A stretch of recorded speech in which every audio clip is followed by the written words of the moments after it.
事的开始要追溯到白秀珍和潘珠妍学生时期的那段奇特经历。在虚拟世界中，他们是彼此的冤家，在网游中频繁交战，互相讥讽，一次次争吵仿佛成了他们感情的主旋律。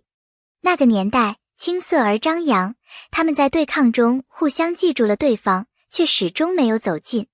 但就是这种敌对，反而让他们彼此成为青春里最浓墨重彩的一笔。观众会不自觉地被吸引，他们吵得这么凶，却在每一场争执中看到了对方最真实的一面。这不是普通的青春爱恋，而是一种打打闹闹的悸动，它没有糖分，却充满张力。命运总喜欢开玩笑，16年后，昔日的死对头再次重逢，但角色却发生了翻天覆地的变化。白秀珍成为公司里阳光开朗、认真负责的下属，而潘珠妍却变成了冷静克制、让人敬畏的女上司。这种设定极具戏剧张力，观众很容易带入角色。当热情遇到冷漠，当过去的敌人成为今天的上下级，那种尴尬、纠结、压抑和情感的暗流悄然流动。这一节将两位主角放在现实与回忆交错的框架中，勾勒出一幅既熟悉又陌生的情感画卷。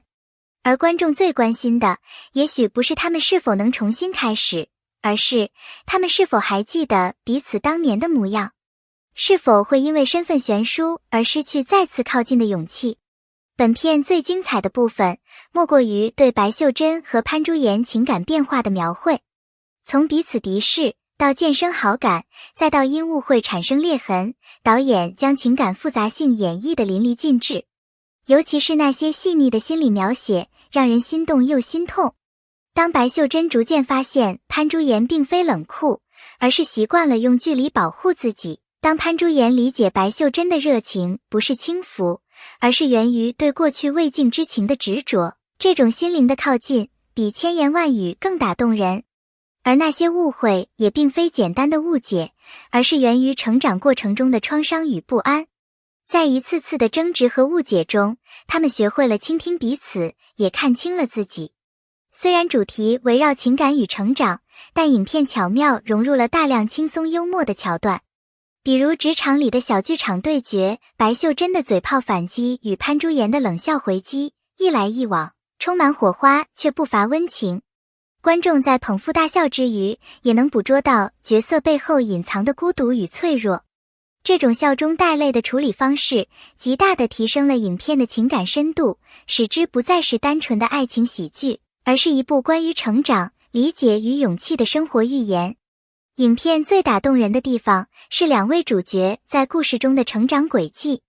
白秀珍从一个感性冲动、凡事凭直觉的女孩，变成了面对感情敢于直视、懂得克制的人。而潘珠妍也从一个将所有情绪压抑在心的冰山，逐步变成可以试着表达情感、敞开心扉的女性。这种人物的蜕变过程，是观众情感共鸣的关键。我们在他们身上看到自己面对感情时的犹豫、错过和迟来的勇气。影片没有用表白成功来收尾，而是用一次坦诚的和解与拥抱来回应整个情节的发展，深沉又温柔。影片的结局充满诗意，在一次深夜的雨中，两人无言对望，却仿佛交换了所有未说出口的情绪。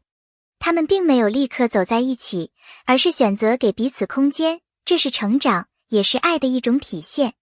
这不是一个传统意义上的大团圆，却更真实，更有力量。导演借此告诉观众，爱情不是热烈的告白，而是默默的理解与坚持。而观众最感动的，往往正是这种不言而喻的感情表达。在这个快节奏、强调结果的时代，白月潘静的结局反其道而行之，反而更引发深思。影片中埋藏了许多巧妙的小细节，观众在反复观看后才能真正发现。例如，白秀珍电脑屏保是当年网游角色的截图，潘珠妍办公桌抽屉里藏着一张他们曾在游戏中结盟的截图。每一次争吵后，白秀珍都会悄悄写下一封信，却从未送出。潘珠妍表面冷漠，但在白秀珍生病时连夜守候的镜头几乎让人泪崩。这些隐藏的情感伏笔，不仅提升了剧本层次，也增强了角色的真实感。编剧通过细节让我们理解，爱情不是轰轰烈烈的激情，而是那些静水流深的瞬间。从心理层面来看，《白月潘静》其实是一部关于原谅与疗愈的影片。潘珠妍从小被家庭冷落，习惯了自我封闭，不轻易信任任何人。而白秀珍则是那种极度渴望被认可、被理解的人。正因为性格互补，他们才会不断碰撞、伤害又不舍。而影片最动人的瞬间，是他们开始不再将对方视为敌人，而是愿意为对方疗伤的那一刻。这种心理变化让整部剧更具真实感，也引发观众的情绪共振。我们是否也曾因为害怕再次受伤，而拒绝了可能幸福的关系？白月潘静的最大魅力，在于它精准击中了当代观众的情感神经。无论你是正在经历感情纠葛的都市白领，还是曾在青春年华中爱而不得的普通人，几乎都能在这部剧中找到一丝熟悉的影子。它并不是高高在上的偶像剧，而是贴近生活、贴近情绪的共鸣剧。尤其是那种爱在冲突中萌芽的设定，触碰到了很多人内心最柔软的角落。我们是否也曾在嘴硬与倔强中失去了一个原本可以相爱的死对头？我们是否也曾在无数次误会和争执后，才明白原来自己在意的正是对方？影片用极其生活化的语境描绘了复杂的情绪，互怼是因为在意，冷战是因为害怕伤害，逃避是因为还放不下。这一切都如此真实，因此观众才能笑着笑着就红了眼。从弹幕、评论区到社交平台的二次创作，白月潘静的情节成为了情绪出口。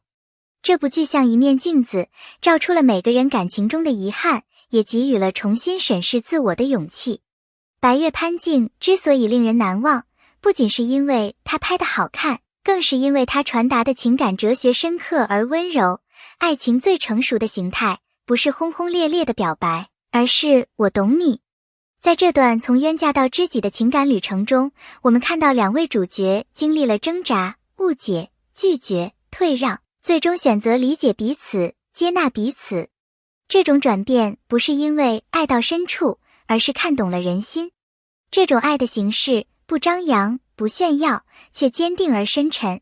真正长久的感情从来不是完美无瑕的，而是愿意在对方最狼狈、最易怒、最不可理喻的时候，仍然站在原地陪他走下去。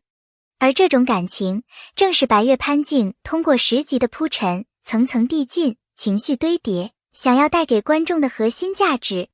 当结局落幕，观众可能没有激动的流泪，但一定会陷入沉默的思考。爱情不是童话，而是懂得在复杂中仍坚持靠近的勇气。这份理解，才是比我爱你更重的一句我在。白月潘静用轻松幽默的外壳，讲述了一个沉静而深刻的情感旅程。